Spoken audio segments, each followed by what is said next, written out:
Hi, I'm Simon K. Jones, and you're listening to Write More. Today's post is a bit of a PSA, and perhaps wishful thinking on my part.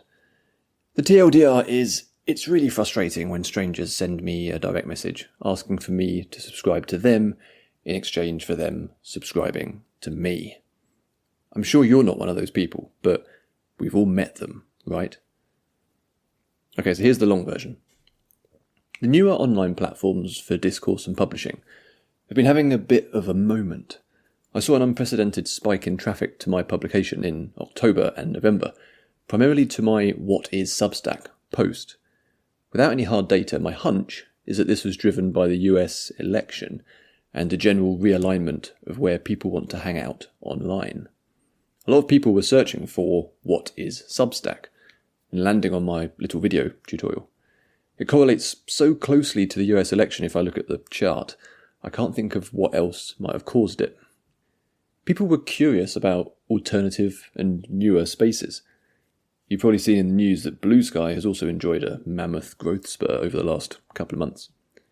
But regardless of the reason, because it's not that important to what I'm talking about today, one thing is certainly true. There's been a big migration of people from A to B. Migration of humans is inevitable and a good thing, in my opinion, but it does inevitably bring challenges, especially in the way different cultures clash together and have to figure a way forward. In the context of Substack and newsletters, this means more writers and readers showing up, which is wonderful. It also means more scammers and bots, which is less wonderful. And in between, you get a cohort of people who are slightly lost and confused, who perhaps didn't really want to move, but had no other choice. Cultural quirks from other platforms are imported, often with the misguided expectation that they'll just work straight out of the box. Just as established newsletter scribes can learn techniques from newly arrived writers, it's also incumbent upon the newcomers to understand the spaces into which they are exploring. If you spend any time on Substack notes, you'll have seen it, and I'll just quote an actual note here. So here we go. Quote, "I am new here. Please subscribe and follow me. We'll give you follow back and subscribe. Hope you will help me grow here. Smiley face. Have a great day." End quote. Some of these have hundreds of responses. They often seem to come in waves as well. It's the kind of technique that used to work really well on Twitter. That was all about the size and scale of your network. It didn't matter too much who people were, as long as you were connected to them, and therefore benefiting from the network magnification effects. Following was the name of the game, but the game's changed. Subscription-based platforms are not solely about scale. Going wide is less important than going deep. The quality of subscribers is more important than the raw number. That's why I'm so grateful to have you lot on the end of this, whether you're listening to this or reading the newsletter version. So before I go down that line of thought any further, a quick aside. This is all about guarding your email address. It's important to remember that the newsletter and subscription space works slightly differently to those older platforms like Twitter and Facebook. Following someone on Blue Sky doesn't actually reveal much of value to that person, other than your Blue Sky profile. Same with Twitter, Facebook, Instagram, and so on. Obviously, you can provide additional details on your profile and people can follow breadcrumbs fairly easily to figure out who you are, etc. But the point is that if you want to stop using Twitter for whatever reason, you can just stop using Twitter and all those people that were following you, that kind of just ends. Subscribing to a newsletter provides the creator with your email address, which is a much more valuable asset for both you and them. It's not like you can easily stop using your email address. If you're anything like me, you've probably had it for decades. You can unsubscribe, of course, and any decent creator or company will respect that. For example, if you unsubscribe from my newsletter, you'll never hear from me again unless you choose to come back. But if you subscribe to a dodgy person, that means they've got your email address. If they don't respect privacy rules, they can continue hassling you. It's the online equivalent of they know where you live. This is why the subscribe for subscribe thing is bad news. Sure, in a lot of cases, it will just be a misguided person who thinks it's a good tactic, and more on why it isn't coming up. But it can also be used by bad actors to hoover up a load of email addresses. These will then be downloaded off Substack or Ghost or Beehive or MailChimp or whatever, fed into bot networks and other data farms, and the spammers have got you. Obviously, what I do here is reliant on people trusting me with their email address. That's why this subject is so important. There's an inherent trust exercise at work when we subscribe to someone or a company or what have you. The subscribe for subscribe crowd risk upending that trust dynamic and opening the door to dodgy people. And it's also a waste of time. And this is why big vanity metrics are pointless. So the social, in quotes, era of the internet led us collectively down a dead-end path, I reckon. It was all about follows and building up those massive numbers. You needed thousands of Twitter followers to have any kind of influence. You needed tens of thousands of Instagram followers. You needed, on YouTube, like hundreds of thousands or millions of subscribers to actually get anywhere useful. It's silly and unsustainable, especially when platforms change or go pop. All those years building up Twitter followings, and now people and organisations are deciding to start over on completely new platforms. Rinse and repeat every internet cycle. So much time and effort dedicated to growing a number that ultimately meant nothing. You can't take your Twitter followers with you.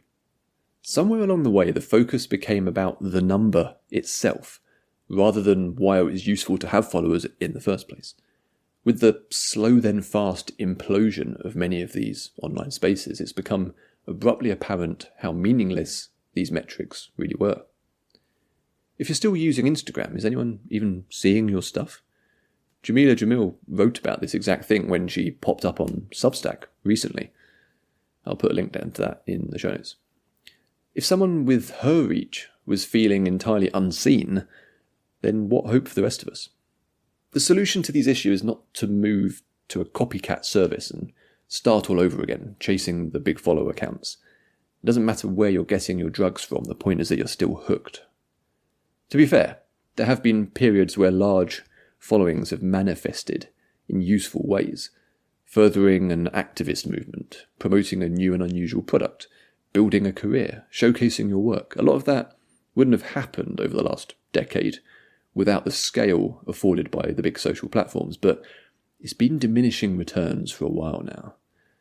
The problem is the mentality shift. When the motivation becomes get a bigger number, that's when the platform has got you. You're no longer using it as a tool. The platform owner is using you as a tool. A metric is supposed to be used as an indicator of travel, but probably shouldn't be the destination. Which brings me back to newsletters and subscriptions more generally. This applies to spaces like Substack, Patreon, Ghost, and so on. The critical thing is that these are all creator-owned to some degree. Sure, the companies powering the tech are often private, but we control our interactions. We own our material and our subscriber lists and can go elsewhere if needed. We're not trapped. The relationship with the audience is different. If you're writing a newsletter, running a Kickstarter project, or maintaining a Patreon page, the numbers are flipped upside down. It's not about big numbers anymore. Those top-of-funnel, only vaguely interested flyby people are not useful. What you want are deeper, more meaningful connections. Smaller overall numbers, but more enthusiastic, more direct. Subscribing to a newsletter or supporting a Kickstarter or joining someone's Patreon requires a very different attitude and investment to clicking follow on Twitter or Blue Sky. A follow on Twitter was a throwaway thing, an easy decision, low commitment, low effort. That doesn't work with subscription-based systems. If the connection between creator and audience is not genuine, then it's never going to develop into something useful. And that applies whether you're seeking a free audience or paying subscribers. You want people to pay attention and engage with the work, not just glance at it as they scroll idly past. Having lots of subscribers is lovely, of course.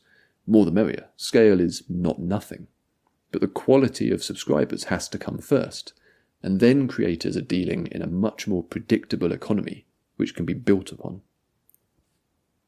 I'm going to have a drink of my coffee now, because I've been talking for a while, and also it's my son's birthday and he woke us up at 5:30 this morning, so the brain is a little sluggish. So this brings me back round to those silly subscribe for subscribe viral notes that we've all been seeing. Gaming the system and pursuing growth hack tactics can feel like a win in the short term.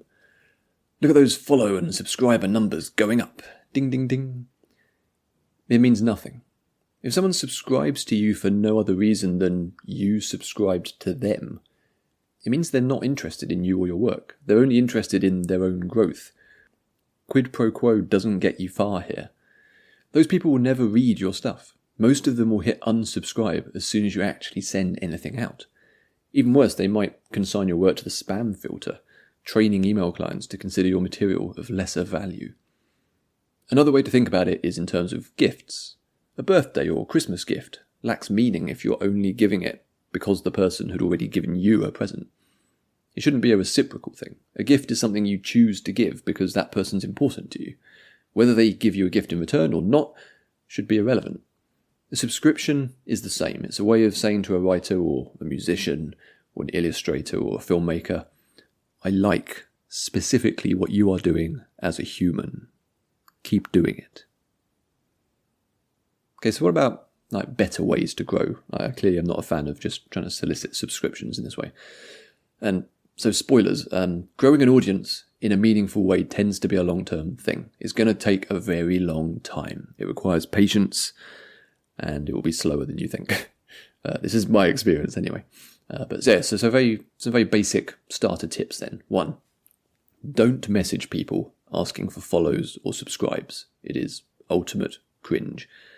And I mean, if you've listened to this so far, you should have already figured that one out, right? 2, do message people if you genuinely find their work interesting and want to talk to them about it. People tend to like that.